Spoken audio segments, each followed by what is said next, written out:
Okay guys, this is me, Sangkay Janjan. Bigla ang vlog lamang to mga sangkay. Wala pa ako sa bahay. No, may nangyari po kasi, hindi lamang po ito sa Pilipinas, kundi buong mundo. Meron pong problema ngayon sa malalaking kumpanya.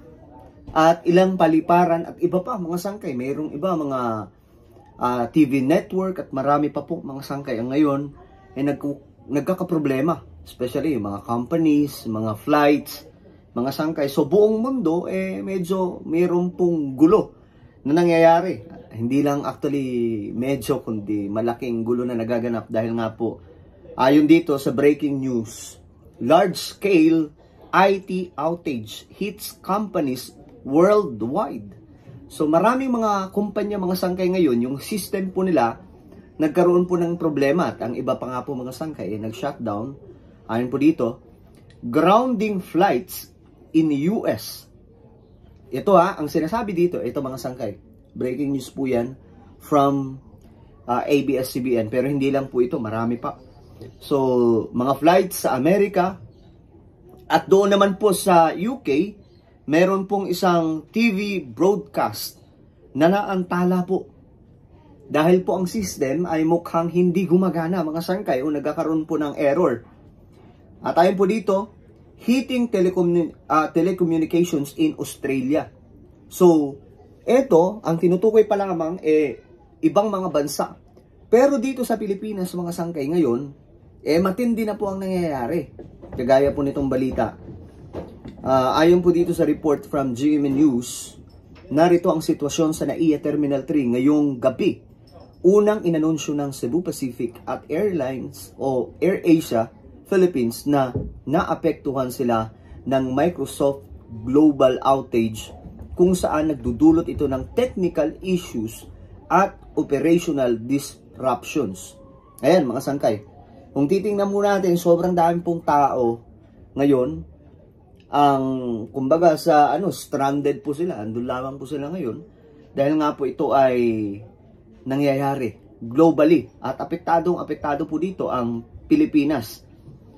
Ngayon mga sangkay, meron pa po ito mga bangko na nag-declare din po ng sinasabi dito na nagka-problema rin po ang kanilang system. Nagaya po nito, sa Pilipinas, 2 lokal na bangko ang nag-abiso sa publiko ng pagbagal ng kanilang serbisyo kasabay ng global cyber outage na nagdulot ng aberya sa iba't ibang industriya. Ayan. Ito po yung balita mula po sa News 5 o TV5. So, dito po natin ma-realize mga sangkay na grabe ang epekto sa maraming kumpanya, maraming mga companies sa Pilipinas kapag nawala po yung internet. Kagaya po dito ngayon mga sangkay, Pilipinas, yung mga paliparan ngayon, delayed yung iba. Sobrang dami ng tao doon kasi wala po, hindi maayos yung system, nag-outage, nagkakaroon po ng problema, so nagkaroon ng pagbagsak yung system. Ngayon, ano kaya itong mga bangko? Ito, RCBC, ayan. Isa po sila sa nag-abiso. Tapos Metrobank, ayan, nag-announce din po sila. Meron pa mga sangkay, ito. Unibank din ata ito Wait lang, hanapin po natin. BDO. Maging ang BDO mga sangkay, nagkaroon din po ng problema ang kanilang sistema dahil nga po dito sa nangyari sa internet ng Microsoft, no? Globally, ito po ay nangyayari yung ayon po dito, Microsoft Windows user hit by global IT outage disrupts banks, airports. So, ganito klaseng epekto ang nangyayari pala mga sangkay. Kaya sabi po sa mga comment section, parang nagkakaroon po ng reset. Ayan po, ang dami pong nagko-comment dito. Na sabi po dito ng isa, kahit dito sa Australia, nangyayari din daw po sa grocery shop, gas station, at marami pa pong iba. Tapos sa Hong Kong din, mga sangkay, apektado rin. Mga nagko-comment, mga Pilipino. Sabi po dito ng iba, here in the Netherlands, nangyayari din daw po mga sangkay. Ayon naman po sa isa, nag-flight ako galing dyan last week, sira ang air console. Ay, hindi po ito kasali. Naman po dito. Dito din po sa Malaysia, nagkakagulo din. Dahil dyan. Pati yung kanilang train station daw, yung system, nagkaroon din po ng problema. Nagkaroon ng, ewan ko, bakit ganun? Down din daw po. Same here in Hong Kong Airport. Sabi naman dito mga sangkay ng iba, di lang po Pilipinas ang nakakaranas niyan. Worldwide po, kahit daw po sa airport ng Singapore, no, Thailand, ganun din po mga sangkay. Kasi, kaya siguro sinasabi ng netizens na buong mundo. Kasi, baka isipin ng iba, problema na naman to, sa government na naman ang sisi, mga sangkay. So, no guys, ito po ay globally na nararanasan ngayon, isa pong problema mga sangkay, nagkakagulo. Sino pa naman ang hindi mga sangkay? O kumbaga, hindi ba naman magkakagulo kung ang system ng isang company, like mga airlines, airport, magkakaroon po ng problema? So, of course, magkakaroon ng delay. Halimbawa na lamang po yung mga bangko, yung mga transaction, di ba? So, hindi po kaagad magagawa dahil nga po doon. So, ang naiisip ko dito, mga sangkay, kumbaga pagdating ng panahon, kayang-kaya lang din palang kontrolin ang tao. Gamit po itong bagong mga natin ngayon. Halimbawa, itong Microsoft, internet natin.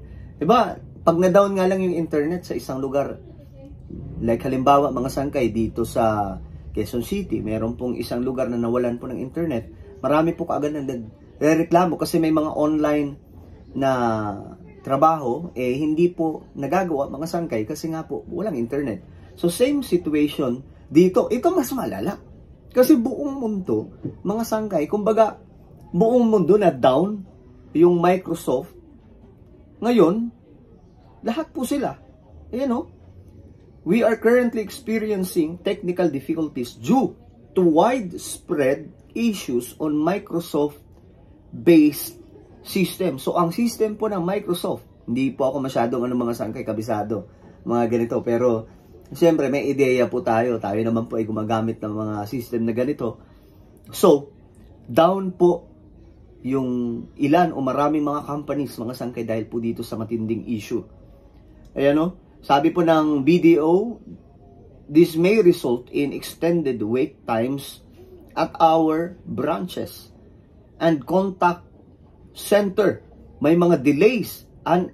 Tapos yung iba naman mga sangkay, hindi po available. Tapos yung iba mga sangkay, parang ang nangyayari, processing lang siya. Hindi po siya talaga nadediretso na makakapag-transact. So, ito po ay nangyayari ngayon mga sangkay. Hanap pa nga po tayo ng iba pang balita tungkol dyan. Dami, no? Daming problema na ganito. Ayan, ito. Sabi ng balita, naapektuhan ang operasyon ng ilang airlines, media companies, bangko at telecoms firms sa buong mundo. Ganun katindi mga sangkay. Dahil sa naiulat na system outage, hindi pinalipad ang flights ng ilang US airlines gaya ng American Airlines, Delta Airlines at United Airlines dahil sa nararanasan nitong communication problems. Kasunod ito ng ulat ng Microsoft tungkol sa cloud services outage nito. O nga naman, hindi pwede talaga kasi halimbawa, ngayon 'di ba, umaasa po tayo sa ganung system para po ma-detect kung asan po yung airplane, yung contact mga sangkay. Posible po magdulot ng iba't ibang klaseng disgrasya. 'Di ba? Kung sakaling papahintulutan. Sabi din dito, nakaranas din ang mga kumpanya sa Australia ng outages na umano'y konektado sa global cybersecurity firm sa CrowdStrike. Inuulat din ng ilang kumpanya sa Pilipinas tulad ng Cebu Pacific, AirAsia, RCBC, Metrobank at iba pa na nakakaranas ito ng technical issues. So, pansinin po natin yung gulo, mga sangkay. Dahil po dito tayo umaasa sa sistema na ganito, no? Which is in the near future, pwede pong magamit sa mga sangkay to control lahat. Kumbaga, lahat tayo pwede makontrol. Ang naisip ko dito mga sangkay, halimbawa, yung prophecy sa Bible, di ba? If you remember, yung prophecy sa Bible about po sa mark of the beast na may lilitaw nga daw po na tinatawag na Antichrist, at siya po ang mangungunang mga sangkay to control the people globally. At isa sa naiisip ko dito, mga sangkay, na pwedeng mamanipulate ng tao gamit po ang system na mayroon po tayo, kagaya po nito. Hindi ka pwedeng makabili kung wala kang tatak na ng halimaw, hindi ka pwedeng makabili o makapagbenta, hindi mo pwedeng pag-ariin ng isang bagay kung wala ka nun. So, pwedeng gamitin ito mga sangkay. Ito, Bible-based po tayo, no? Kasi isa po ito sa mga prophetic event na mangyayari in the near future, na parang ngayon mga sangkay, parang pinagpapraktisyan na po tayo na pwedeng gawin nilang makontrol ang tao. So, ayan, buong mundo mga sangkay nagkakagulo dahil po dito sa problema sa Microsoft. So, ano po ang inyong komento? Just comment down below, okay? God bless everyone.